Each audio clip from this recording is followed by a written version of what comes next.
찬송가 해설. 새 찬송가로서 305장, 통일 찬송가 405장, 나 같은 죄인 살리신.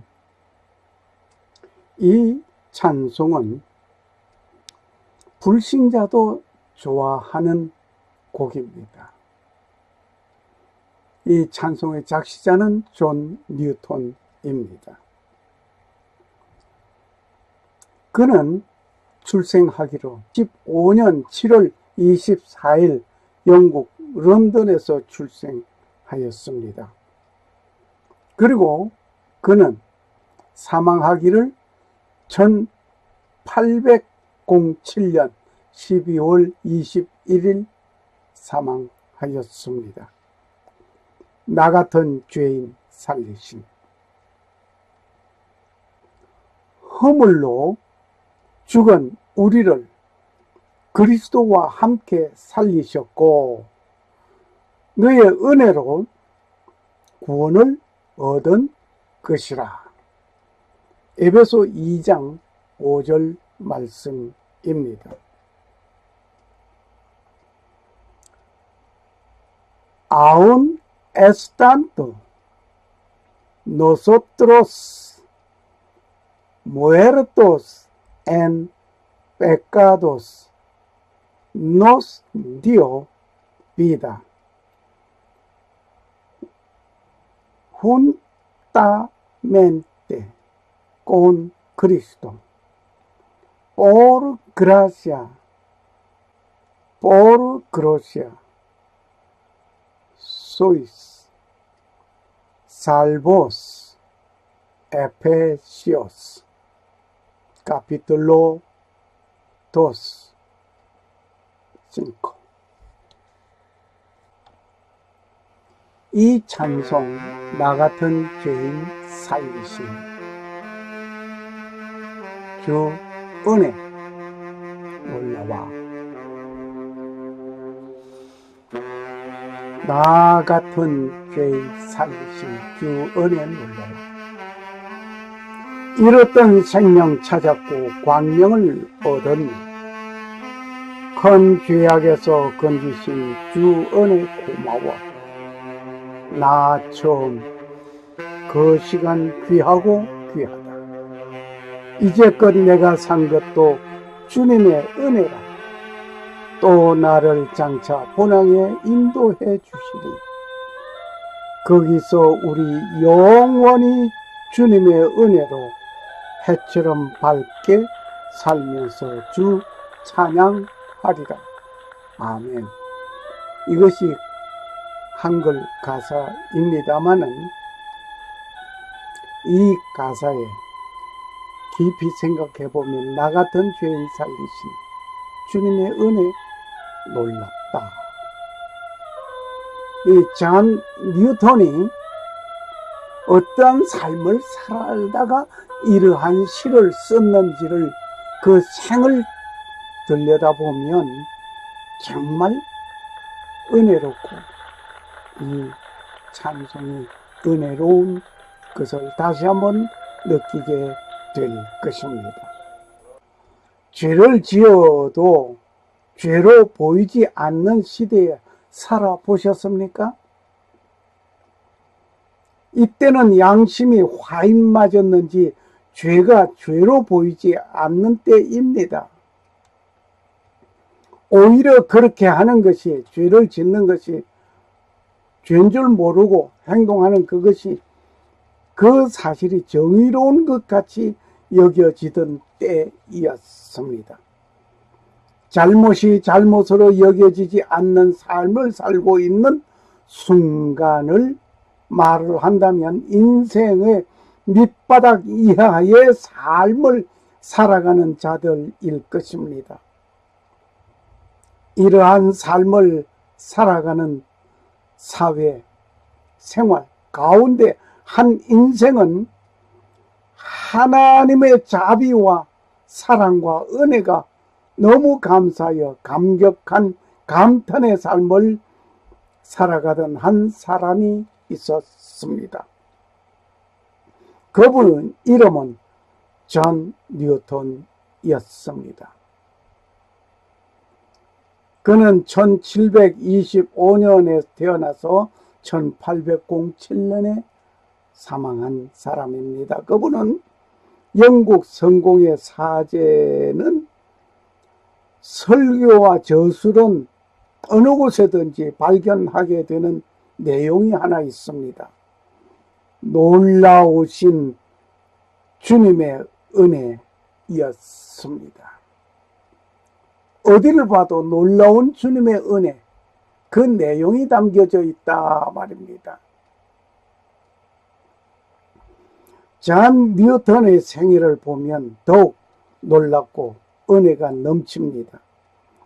존 뉴턴은 1725년 7월 24일 영국 런던에서 태어났습니다. 그가 7살 되던 해에 경건한 신앙생활을 하던 어머니가 폐렴으로 세상을 떠났습니다.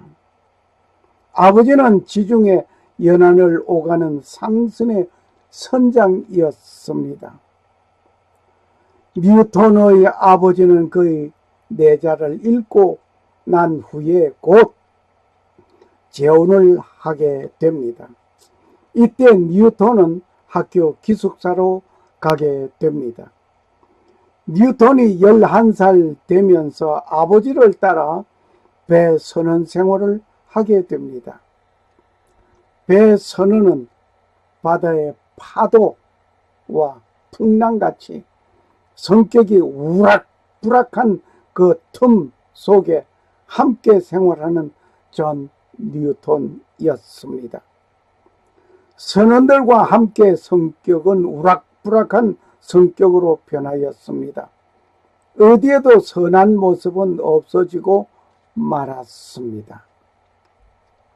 1743년 군함을 구경하기 위하여 군함에 올라갔다가 이때 그는 군함의 무단 출입자로 붙잡혔습니다.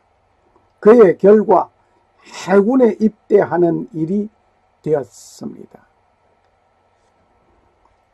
존 뉴턴은 군 생활에서 사고 뭉치자였습니다. 이로 인하여 모든 사람들의 미움을 받게 되었습니다. 역시 뱃사람으로 성격이 우락부락한 성격으로 변한 그에게는 곱고 아름다운 성격은 바다의 풍랑에 파손되고 말았습니다. 결국 사람들의 미움을 받던 뉴턴은 아프리카로 가는 노예 상선에 넘겨지는 비운을 맞이하게 되었습니다. 무자비한 학대와 흑인들의 멸시와 열병으로 죽을 뻔한 순간에 아버지의 친구 뉴턴을 도와 무사히 구출하였습니다. 그러나 배 안에서 못된 짓만 골라서 하는 술에 만취하여 소란을 피우다가 죽을 뻔한 일도 있었습니다. 당시 노예로 납치된 흑인은 가축 이하의 대우를 받았습니다. 수송선의 위생 상태가 열악해 목적지에 도착하기 전에 간염, 탈수증, 영양실조 등으로 사망하기도 했습니다. 뉴턴도 노예에 대한 이러한 대우를 당연하게 생각하였습니다. 1748년 5월 10일 그가 22세 되던 때에 놀라운 전기를 맞이하게 됩니다. 선장이 된 그는 그의 배가 폭풍우를 만나 좌초될 위기에 빠지게 됩니다. 이에 그는 하나님에게 기도를 드리게 됩니다. 어릴 때 어머니가 독실한 그리스도 신자였던 것에 남은 신앙의 뿌리가 살아난 것 같습니다. 이전까지 마음에 우러난 기도는 이때가 처음이었다고 합니다. 배는 기적적으로 폭풍을 벗어났으며 무사히 귀순하게 됩니다. 그는 이날을 제2의 탄생일로 새기게 됩니다. 그 후 6년간 노예 무역을 계속하지만 노예의 처우를 비약적으로 개선하기도 했습니다. 뉴턴은 1748년 3월 1일 항해하는 중에 토마스 카피스가 쓴 그리스도를 본받아 라는 책을 읽게 됩니다. 잔 뉴턴은 이 책을 읽고 마음에 큰 변화를 받았습니다.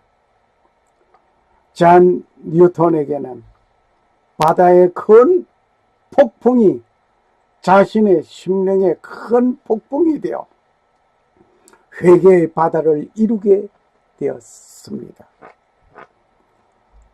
런던으로 돌아온 뉴턴은 노예선 선장이 되었지만은 말할 수 없는 올무와 위험들을 겪는 뉴턴은 1750년 결혼을 하게 됩니다.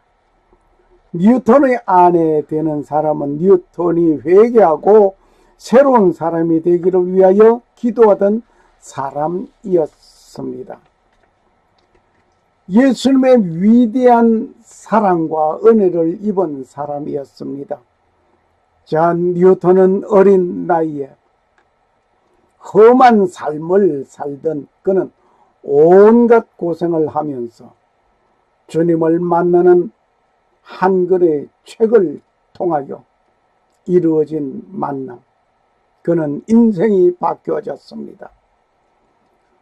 우리가 전하는 한 장의 전도지와 주님을 조명하는 한 권의 책이 읽는 자로 하여금 인생을 주님께로 연결한다고 하는 사실을 기억하시면 좋겠습니다. 1755년 뉴턴은 병을 이유로 하선하게 됩니다.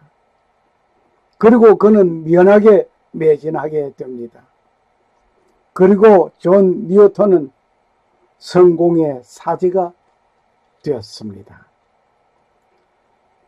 존 뉴턴은 1772년 Amazing Grace라는 시를 쓰게 되었습니다. 여기에 곡을 붙였습니다.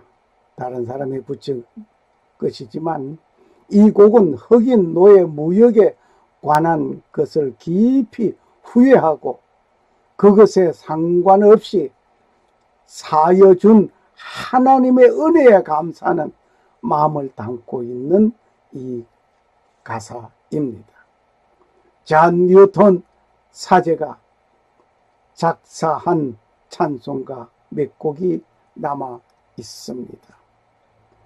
잔 뉴턴은 영국 의회에서 노예 해방을 위하여 의회에 큰 놀라운 일을 하는데 노예 해방법 개정을 이끄는 일을 하였습니다.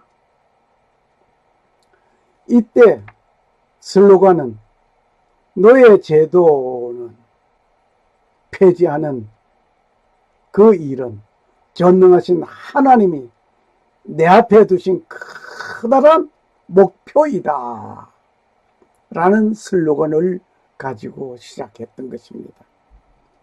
그 일이 그렇게 이루어졌습니다. 잔 뉴턴은 주님의 종으로서 삶을 살았습니다. 잔 뉴턴은 1807년 12월 21일 런던에서 생을 마치는 날까지 하나님의 놀라운 은혜를 찬양하는 일을 하면서 살았습니다. 마지막 생이 너무나 아름답습니다. 이러한 삶을 살고 싶지 않습니까?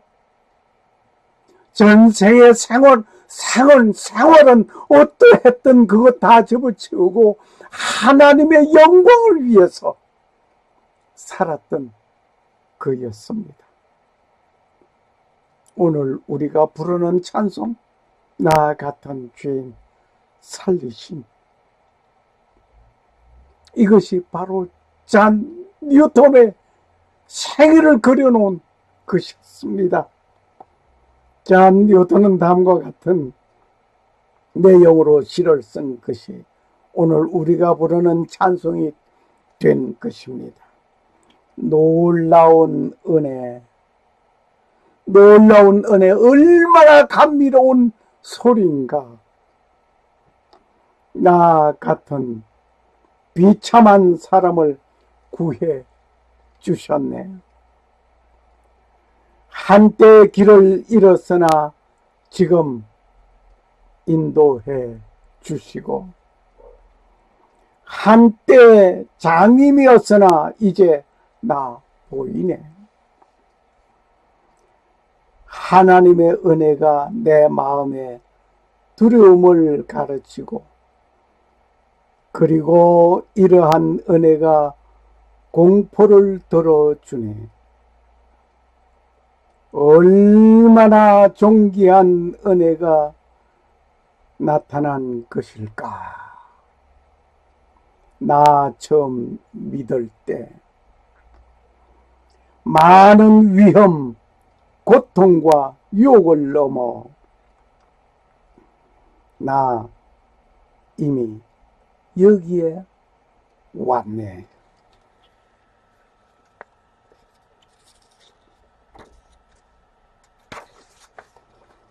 이 은혜가 여기에까지 나를 무사히 이끌었으니 은혜는 나를 본향으로 인도하리라. 이 육신과 마음은 쇠락할지니 필멸의 삶을 그만두리라. 나는 구속받을지니 기쁨과 평화의 장막 아래서 이 땅은 눈 녹듯이 사라질 것이며 태양은 저 빛남을 멈출 것이나 대저 하나님의 부르심은 그 안에서 내게 영원하리라. 이 생을 보면서 DVD 하나를 소개해 드리고자 합니다. 제목은 어메이징 그레이스입니다. 한번 볼만한 것입니다. 가능하면 소장함도 좋겠습니다. 이미 저는 소장을 하고 있습니다. 추천합니다. 야곱아, 너를 창조하신 하나님께서 이제 말씀하시느니라. 이스라엘아, 너를 조성하신 자가 이제 말씀하시느니라. 너는 두려워 말라. 내가 구속하였고 내가 너를 지명하여 불렀나니 너는 내 것이라. 이사야 43장 1절 말씀. 지명하여 부름을 받은 여러분과 나는 지체하지 마시고 주님께로 달려오시기를 바랍니다. 샬롬. 감사합니다.